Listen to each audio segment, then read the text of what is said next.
नमस्कार, आपका फिर से स्वागत है हमारे चैनल पर। आज हम कुछ कर्म के बारे में बात करेंगे।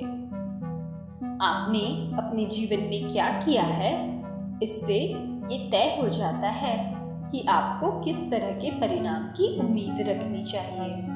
अगर आप नारियल तोड़ोगे तो अंदर आम तो नहीं निकल सकता ना।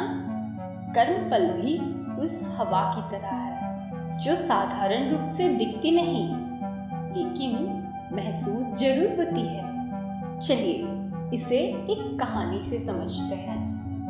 एक बार एक राजा ने सभी विद्वान ज्योतिषियों को अपनी सभा में बुलाया और एक प्रश्न किया। मेरी जन्म पत्रिका के आधार पर मेरा राजा बनने का कोई योग नहीं था, लेकिन फिर भी मैं राजा बना। लेकिन उसी समय और मुहूर्त में बहुत से और लोगों ने भी जन्म लिया होगा, लेकिन वो राजा नहीं बने। तो इसका क्या कारण है? राजा के इस प्रश्न से सब सोच में पड़ गए। तभी अचानक एक बुजुर्ग खड़े हुए और बोले, महाराज, आपको यहाँ से कुछ दूर घने जंगल में एक महात्मा मिलेंगे। उनसे आपको ये उत्तर मिल सकता है। राजा उस जंगल में गए और देखा कि महात्मा एक टीले के पास बैठकर पत्तियां खाने में व्यस्त है। राजा ने महात्मा से जैसे ही प्रश्न पूछा, महात्मा ने क्रोधित होकर कहा, तेरे प्रश्न का उत्तर मेरे पास नहीं है। जा, आगे पहाड़ियों के बीच में एक और महात्मा है, वो शायद दे सकते हैं तेरे प्रश्न का उत्तर। राजा की जिज्ञासा और बढ़ गई। पहाड़ी मार्ग पार करके बड़ी कठिनाइयों से राजा दूसरे महात्मा के पास पहुंचा।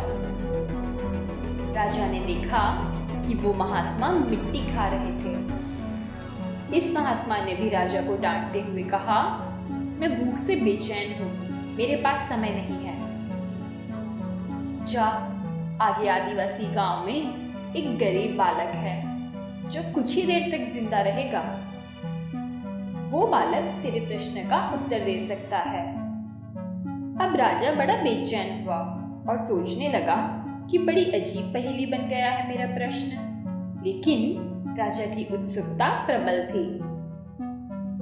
अब राजा फिर से कठिन मार्ग पार कर उस गांव में पहुंचा और गांव में उस गरीब दंपति के घर पहुंचे जहां वे भूख से व्याकुल थे। राजा ने उन्हें सारी बात कही। राजा को देखते ही बालक हंसते हुए बोलने लगा, राजा, समय तो मेरे पास भी नहीं है, किंतु अपना उत्तर सुन लो। तुम, मैं और वो दोनों महात्मा पिछले जन्म में 4 भाई थे। हम राजकुमार थे। एक बार शिकार खेलते खेलते हम जंगल में 3 दिन तक भूखे प्यासे भटकते रहे। अचानक हम चारों भाइयों को आटे की एक पोटली मिली। हमने उसकी 4 बाटी सेकी। अपनी अपनी बाटी लेकर खाने बैठे ही थे कि भूख प्यास से तड़पते हुए एक महात्मा वहां आ गए। इस जन्म में पत्तियां खाने वाले भाई से जाकर उन्होंने कहा कि बेटा, 10 दिन से भूखा हूँ, अपनी बाटी में से मुझे भी कुछ दे दो, मुझ पर दया करो, जिससे मेरा भी जीवन बच जाए। इतना सुनकर ही भैया गुस्से से भड़क उठे और बोले, तुम्हें दे दूंगा तो मैं क्या खाऊंगा, पत्तियां? चलो भागो यहाँ से। और वो महात्मा वहां से चले गए।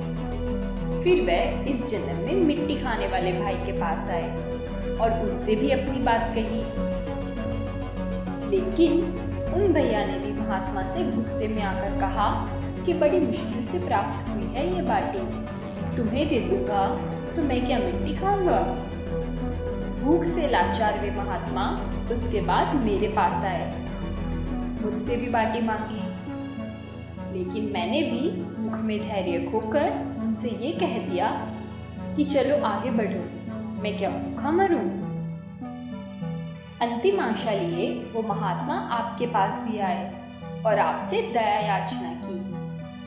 उन पर दया करते हुए आपने खुशी से अपनी बाटी में से आधी बाटी आदर सहित उनको दे दी। बाटी पाकर महात्मा बड़े खुश हुए और बोले, तुम्हारा भविष्य तुम्हारे कर्म और व्यवहार से फलेगा और इसीलिए इस जन्म में आप राजा हैं। तो इस कहानी का मतलब ये है कि आपको अपने कर्मों का फल जरूर मिलता है, पर इसका मतलब ये नहीं कि इस जन्म का फल आपको किसी अन्य जन्म में मिलेगा, क्योंकि हम नहीं जानते कि हम पिछले जन्म में क्या थे या आगे के जन्म में क्या होंगे। लेकिन इतना तो तय है कि इस जन्म का कर्मफल इसी जन्म में मिलता है। तो मुझे उम्मीद है कि ये कहानी आपको बहुत पसंद आई होगी। यदि ऐसा है तो इस वीडियो को अपने दोस्तों के साथ शेयर करें और इस वीडियो को लाइक करके हमारे चैनल को सब्सक्राइब करें। और आपकी इस पर क्या सोच है ये हमें नीचे दिए कमेंट बॉक्स में ज़रूर बताएं। फिर से मिलते हैं अगले वीडियो में।